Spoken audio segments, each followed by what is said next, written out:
सोच पुरानी होती चली जा रही है। जहाँ एक तरफ मनुष्य अपने आप को महाज्ञानी, महाचतुर घोषित करने में लगा है, वहीं एक तरफ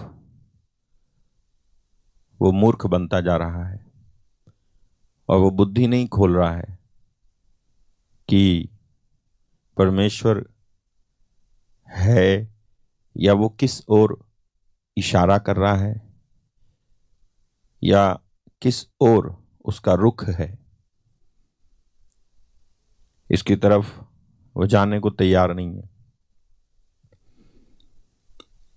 हम क्या करें या स्वयं परमेश्वर भी क्या करे?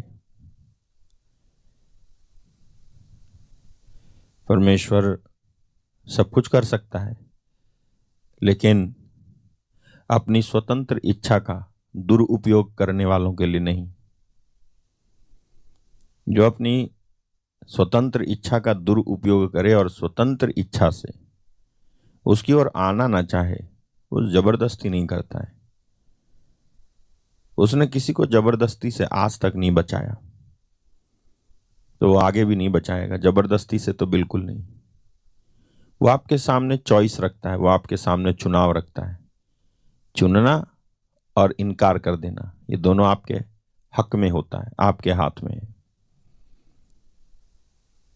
बहुत कुछ उसके वचन के द्वारा रिवील हो रहा है, उसकी भविष्यवाणियों के द्वारा रिवील हो रहा है। इंटरनेट पे लोग एक्टिव हैं, जो आप तमाम अध्ययन करने के बाद खुद से पाओगे, उसे उन्होंने पहले ही अध्ययन करके रिकॉर्ड करके रखा है। आप आसानी से उसको एक्सेस कर सकते हैं, लेकिन नहीं करते तो क्या करें?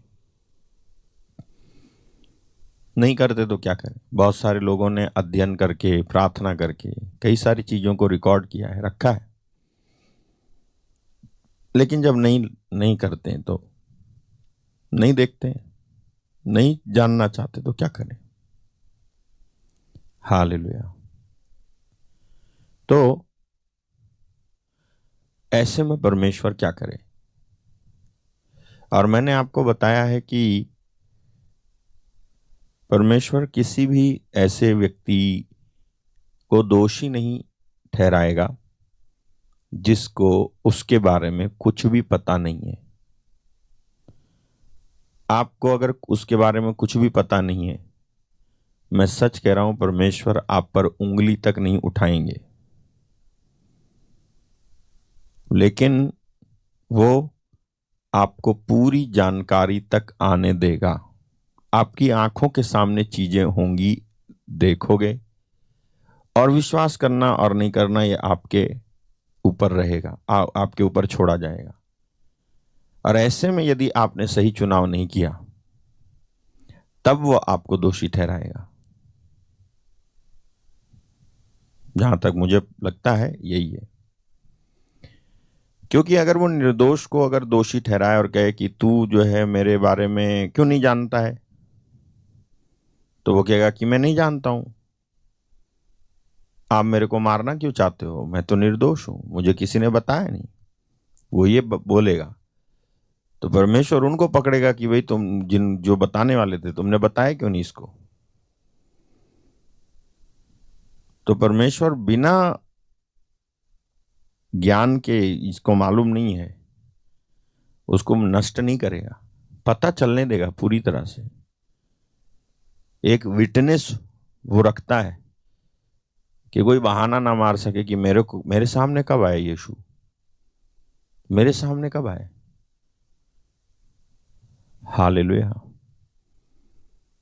मैंने इस पर भी बताया है कि how much you can be ignorant, इस पर भी मैंने बताया है। आप कितने लल्ला बने रह सकते हो,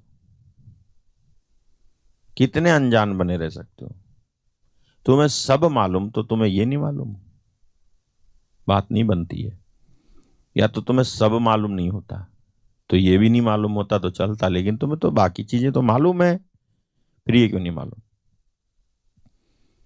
तो सब कुछ बताएगा, वो आपकी आंखों के सामने लाएगा कि आपको विश्वास करने का मौका मिले और आप उसे रिजेक्ट करो। आपको विश्वास करने का मौका मिले और आप उसे रिजेक्ट करो, और आपके रिजेक्शन पे उसका न्याय, उसका जजमेंट आएगा। आप किस चीज को रिजेक्ट कर सकते हो? जिस चीज को आप जानते हो। जिसे आप जानते नहीं उसे आप रिजेक्ट कैसे करोगे?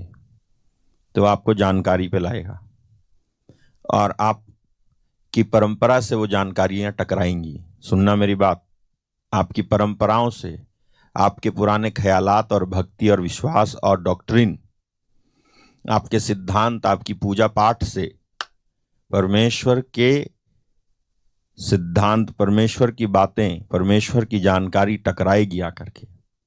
आपके पास विकल्प होगा, बेहतर क्या है, मैं इसको चुनूं कि उसी में रहूं। और आपके सामने बेहतर चुनने का विकल्प भी होगा। आपका मन भी कहेगा कहीं ना कहीं कि इसी को चुन ले, चुन ले, चुन ले, लेकिन आप जानबूझ के उसका जब जैसे ही इनकार करोगे, आपके ऊपर जजमेंट आएगा। हालेलुया,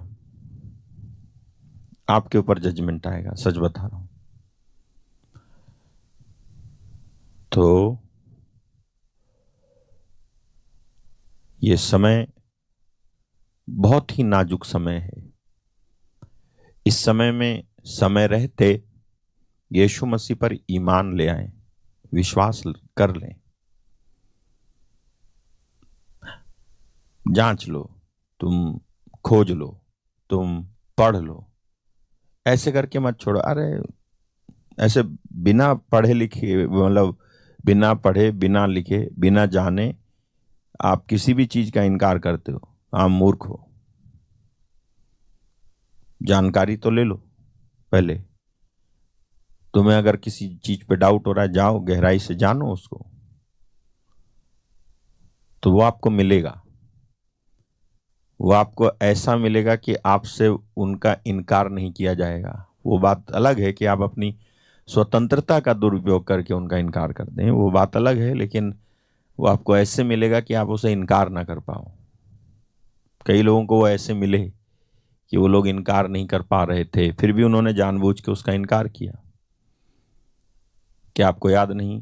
फरीसी, सदुकी, याजक, महायाजक, यीशु मसीह के चमत्कार, कई सारे लोग, क्या यीशु मसीह उनको ऐसे नहीं मिले कि वो उनका इनकार नहीं कर पा रहे थे?